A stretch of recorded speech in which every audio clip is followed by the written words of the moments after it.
నమస్తే. చరిత్ర స్ఫూర్తితో భవిష్యత్తుకు బాటలు వేస్తోంది ఆంధ్రప్రదేశ్ ప్రభుత్వం. ఆంధ్రుల ప్రస్తావనకు ఆద్యులైన శాతవాహనుల కాలంలో వర్ధిల్లిన అమరావతి పేరును కొత్త రాజధానికి నామకరణం చేసింది. ఘనమైన గతానికి చిరునామాగా ఉన్న ప్రాంతాన్ని కొత్తగా పునర్నిర్మించేందుకు సింగపూర్ ప్రభుత్వంతో కలిసి మాస్టర్ ప్లాన్ సిద్ధం చేసింది. 4 బిల్డింగులు కట్టేసి రాజధాని పూర్తయిందని చెప్పడం కాకుండా సామాజిక, సాంస్కృతిక, సంప్రదాయ, వ్యాపార, వాణిజ్య, పర్యాటక కేంద్రంగా క్యాపిటల్ సిటీ వర్ధిల్లాలని ప్రభుత్వం భావిస్తోంది. పాలకుల మాటల్లో చెప్పాలంటే శతసహస్ర శతాబ్దాల పాటు వర్ధిల్లే ప్రజా రాజధానిగా అమరావతి రూపొందబోతోంది.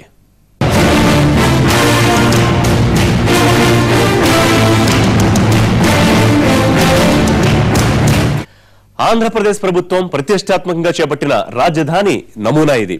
తుళ్లూరు కేంద్రంగా అమరావతి పేరుతో ఈ నగరాన్ని 3 దశల్లో నిర్మించబోతున్నారు. మొదటి దశలో భాగంగా 8000 చదరపు కిలోమీటర్ల పరిధిలో క్యాపిటల్ ఏర్పాటు కానుంది. ఇక్కడ పరిపాలనకు సంబంధించిన భవనాలు రానున్నాయి.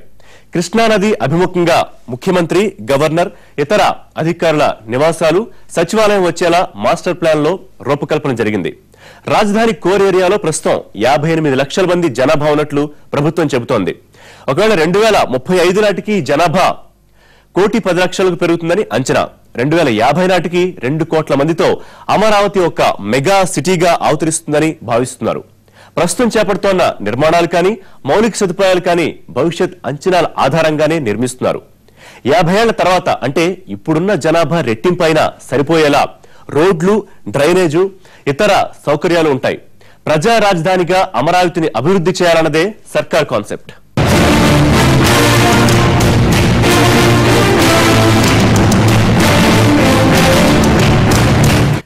విభజన తర్వాత అన్ని రకాలుగా నష్టపోయిన ఆంధ్రప్రదేశ్ కు రాజధాని నిర్మాణమే పెద్ద పెట్టుబడిగా భావిస్తోంది ప్రభుత్వం. ప్రజల ఆలోచనలకు అనుగుణంగా ప్రపంచ స్థాయి నగరాన్ని నిర్మించేందుకు సిద్ధమవుతోంది.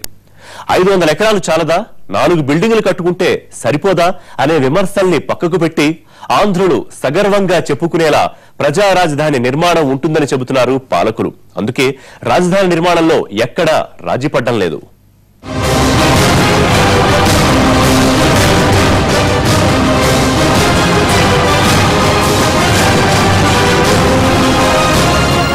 రాజధాని ప్రాంతాన్ని ఎంపిక చేయటం నుంచి భూ సమీకరణ, పేరు నిర్ణయం, మాస్టర్ ప్లాన్ విషయంలో ఆంధ్రప్రదేశ్ ప్రభుత్వం పక్కా ప్లానింగ్ తో వ్యవహరిస్తోంది. కేంద్రం నుంచి ఆశించిన స్థాయిలో నిధులు రాకపోయినా వస్తున్న నిధులు తక్కువేమీ కాదు. ఉన్న నగరాల్లో ఏదో ఒక దాన్ని ఎంచుకుని అక్కడ రాజధానిని అభివృద్ధి చేసుకునే అవకాశం ఉన్నా కొత్త నగరాన్ని నిర్మించాలని భావిస్తోంది సర్కార్. ఆంధ్రుల రాజధాని దేశంలోని నగరాల్ని తలదన్నేలా, ప్రపంచంలోని ప్రముఖ నగరాలకు ఏమాత్రం తీసుకోరాదన్నట్లుగా ఉంది సర్కార్ వైఖరి. భవిష్యత్ అవసరాల్ని దృష్టిలో ఉంచుకుని కృష్ణానది తీరాన్ని ఆనుకునే ఆంధ్రప్రదేశ్ రాజధాని అమరావతి నిర్మాణం జరగనుంది. ముందు నుంచి చెప్తున్నట్లు రివర్ ఫ్రంట్ రాజధానికే ప్రభుత్వం సిద్ధమైంది. 3 దశల్లో నిర్మించనున్న రాజధాని కోసం మొదటి దశకు సంబంధించి సింగపూర్ ప్రభుత్వం మాస్టర్ ప్లాన్ సిద్ధం చేసింది. దాదాపు 8,000 చదరపు కిలోమీటర్ల పరిధిలో 58 మండలాల విస్తీర్ణంలో ఏపీకి కొత్త రాజధాని నిర్మాణం జరగనుంది. అందులో 3 ఉన్నాయి. ఒకటి ఓవరాల్ గా capital region master plan details. 2 capital city అంటే గుంటూరు, విజయవాడ, తెనాలి, మంగళగిరి ఇవన్నీ కలుపుకుంటూ capital city master plan details.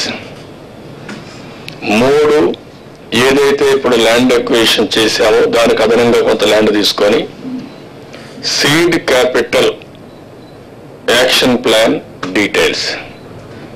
అవి 2 కూడా బ్రాడ్ యాక్షన్ ప్లాన్ వస్తాయి.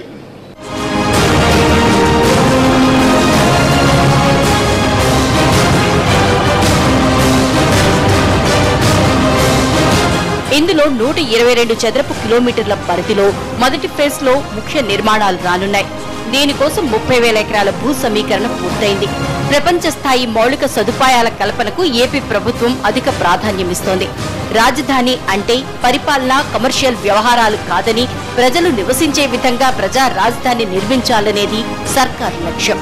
క్యాపిటల్ సిటీలో పూర్తి స్థాయి అండర్ గ్రౌండ్ కేబులింగ్ ఉండనుంది. సౌర విద్యుత్ కు అత్యంత ప్రాధాన్యం ఇచ్చేలా ఏర్పాట్లు చేయనున్నారు. నగరంలో ఒక చోట నుంచి మరో చోటకు వెళ్లేందుకు హై స్పీడ్ రైల్ నెట్వర్క్, విశాలమైన రోడ్లు అంతా పక్కా ప్లానింగ్ తో నిర్మించబోతున్నారు.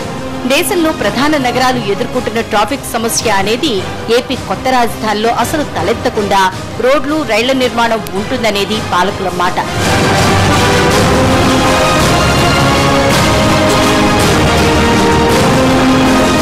మరో 50 ఏళ్ల పాటు నగరాభివృద్ధిని అంచనా వేసి అప్పటి జనాభా పెరుగుదలకు అనుగుణంగా విశాలమైన రోడ్లు నిర్మించాలని సర్కార్ భావిస్తోంది. అంతేకాకుండా అమరావతి నగరం రోడ్లను రాష్ట్రంలోని కీలక నగరాలు, పట్టణాలతో అనుసంధానించనున్నారు. రాజధాని ప్రాంతంలో ట్రాఫిక్ ఎక్కువగా ఉంటుందని భావించే ప్రాంతాల్లో 6 నుంచి 8 లైన్ల రోడ్లు రానున్నాయి. డ్రైనేజీ ట్రీట్మెంట్లు, నీటి సరఫరాకు అధిక ప్రాధాన్యత ఇస్తున్నారు. కృష్ణానది కరకట్ట ప్రాంతాన్ని గ్రీన్ బెల్ట్ గా ప్రకటించి బ్యూటిఫికేషన్ కు అధిక ప్రాధాన్యత ఇవ్వనున్నారు.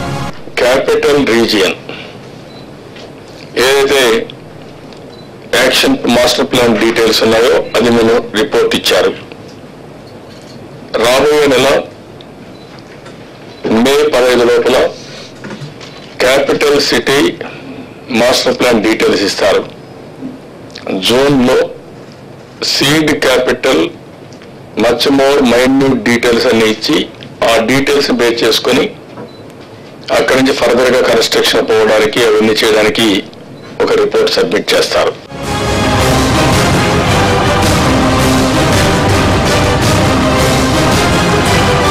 రాజధాని నిర్మాణం ఒక అవకాశంగా ఏపీ ప్రభుత్వం భావిస్తోంది.